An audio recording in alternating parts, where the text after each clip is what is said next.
ప్రకాశం జిల్లా కొండేపి ప్రభుత్వ జూనియర్ కళాశాల వార్షికోత్సవానికి ముఖ్య అతిథులుగా హాజరైన రాష్ట్ర సాంఘిక సంక్షేమ శాఖ మంత్రులు డాక్టర్ డోలా బాలవీరాంజనేయ స్వామి, మారిటైమ్ బోర్డు చైర్మన్ దామచల్ల సత్య మరియు పలువురు పాల్గొన్నారు. విద్యార్థులను ఉద్దేశించి రాష్ట్ర సాంఘిక సంక్షేమ శాఖ మంత్రులు డాక్టర్ డోలా బాలవీరాంజనేయ స్వామి మాట్లాడారు.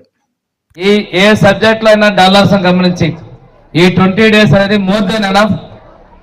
మీకు మహా ఉంటే ఆ పిల్లలు సి గ్రూప్లో చాలా తక్కువ మంది ఉంటారు. ఏబీసీలో ఆ 10 మందిని ట్రైన్ చేసి ఇన్స్టిట్యూట్లో 100% సాధించేటువంటి అవకాశం ఉంది.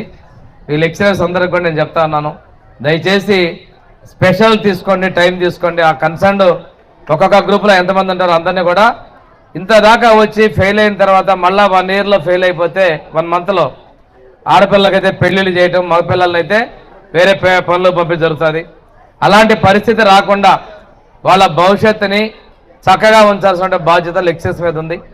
తప్పనిసరిగా 100% జూనియర్ ఇంటర్లోను సీనియర్ ఇంటర్లోను రావాలి. జూనియర్ ఇంటర్లో కూడా ఒకేసారి ఫస్ట్ ఇంటర్లో పాస్ అయ్యారంటే వాళ్ళ కాన్ఫిడెన్స్ లెవెల్స్ పెరుగుతాయి. సెకండ్ ఇయర్లో కూడా వస్తుంది. ముఖ్యమంత్రి గారు ప్రతి ఒక్కళ్ళు కూడా స్కిల్ డెవలప్మెంట్ ఇస్తున్నారు. వీళ్ళ స్కిల్స్లో ఇప్పుడు సర్వే జరుగుతూ ఉంది. ప్రతి ఒక్క కుటుంబ సర్వేతో పాటు వాళ్ళు ఏ ఫీల్డ్లో ఇంట్రెస్ట్ ఉన్నారో చూసి ఆ స్కిల్ అనేది వాళ్ళకి ట్రైనింగ్ ఇచ్చి ఆ సంబంధిత విభాగాల్లో వాళ్ళకి ఉపాధి కల్పించాలనేది ముఖ్యమంత్రి గారి ఆలోచన.